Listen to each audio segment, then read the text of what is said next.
Hello again to part 2 of Modern Day Dehumanization, Chapter 6, The Criminal Abyss, from The Unfolding, A Journey of Involution.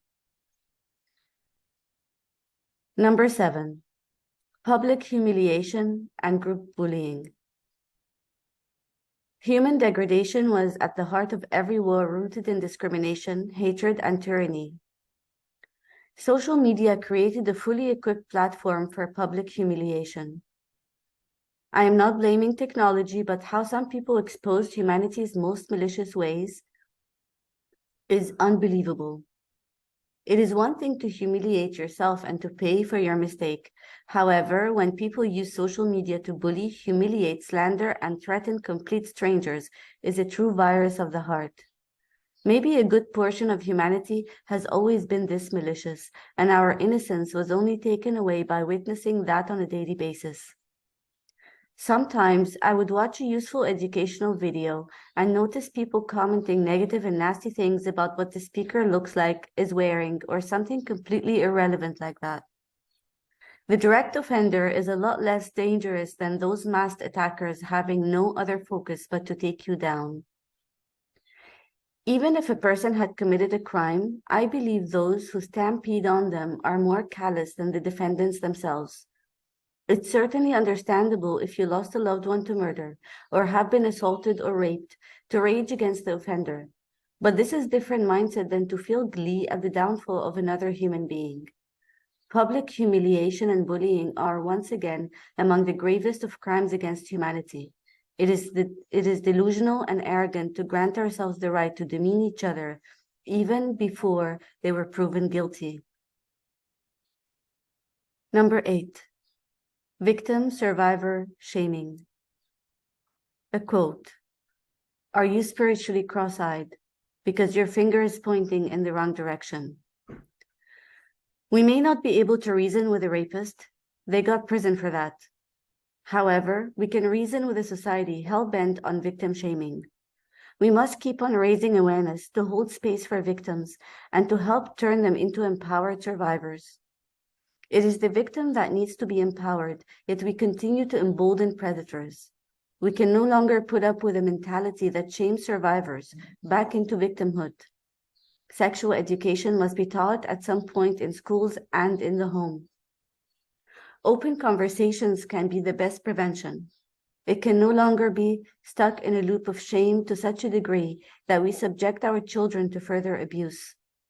When we don't discuss this topic while neglecting to instill a solid sense of worthiness in children of both genders, we might just as well openly advocate for rapists and victimhood. Worthiness is a crucial foundation for sexual health. Without the sense of self-worth, people wouldn't assault, rape, or engage in voyeurism. Guilt and shame do not belong to the victim, although they are at the root of predatory behavior just the same. Number 9, murder by suicide. To her, summer was the coldest season. Suicide is often motivated by the desperate need to end the emotional pain. Suicide is plaguing more and more of us now. I remember a time when I used to talk about suicide, and rarely did I meet someone who felt the same. Today, I receive concerning amount of emails and calls from friends and strangers who are reaching the end of the rope. All the aforementioned forms of abuse can easily push someone over the edge. We look at each other for support, but emotional invalidation is a frequent reply. We can no longer take on added pressure, not realizing that pressure mounts from lack of communication, not by sharing it. When we are another dismissive agent to our loved ones and accuse them of being dramatic and overly sensitive, we're teaching them not to come to us anymore for guidance. What happens then is that they will pretend to be cheerful and well whenever they communicate with us. So often, we're shocked by someone close suddenly taking their own life. But they seemed so happy. This is what we often say, and now we know why. This is not to guilt anyone about it, but a clarification is needed for prevention. There are many amazing people out there who have a severe aversion to uncomfortable conversation. No one is expected to offer something beyond their capacity. However, they are expected to at least refrain from making it worse. Most friends would understand when you're unable to receive them at this time. Pay attention to whatever is most urgent. Still, there are priorities. So their state of thinking of suicide is far more important than your temporary discomfort. I didn't want to die, sir. I just didn't want to exist here. Just let me find my way home. This is something a suicide victim would say. Number 10, crimes against the self. When our need for connection overpowers our sense of worth, we keep destroying ourselves and hope to get saved. Self-harm, suicide attempts, procrastination, perfectionism, addiction, and people-pleasing are all crimes directed at oneself. Promiscuity is higher up on that list. This applies to both genders. A lack of self-worth is often at the core of these issues.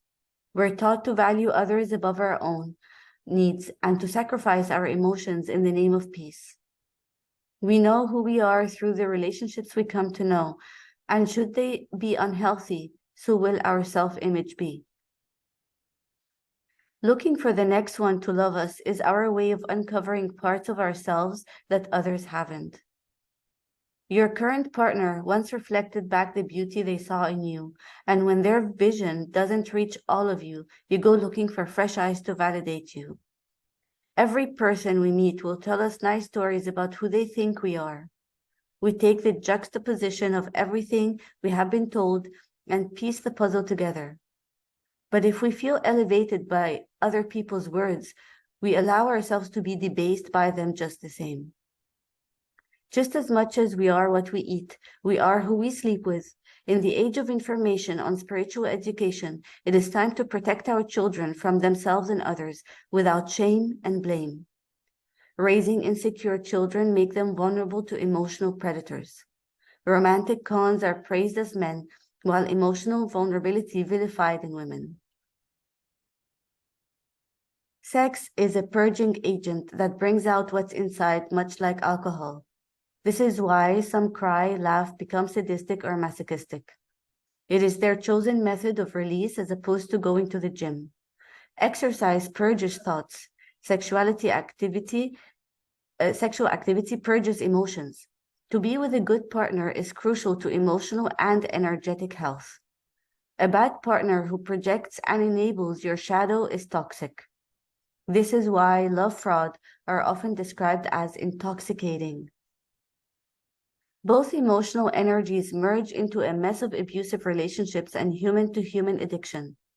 It is never too late to course correct.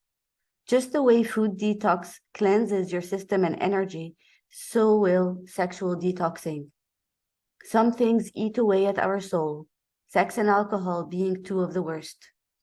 When we explain to our children why valuing themselves is important and clarify the repercussions of being emotionally reckless, they will be more likely to do so. But shaming only prevents education and understanding. Beware the abuser who penetrates your being without physically touching you.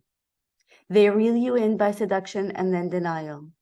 You get hooked on the idea of them, and they dangle the carrot until you fall into a trap. Seduction of the mind has driven many to the brink of insanity. We owe it to ourselves and our bodies to preserve it as sacred land because we deserve better than that. Refusing to educate your children on this sensitive topic and imposing the threats of shame only contributes to the problem. Some manipulative people have mastered the skill of manipulating their energy. They know how to send powerful vibes towards their target, which causes them to make the first move without knowing why.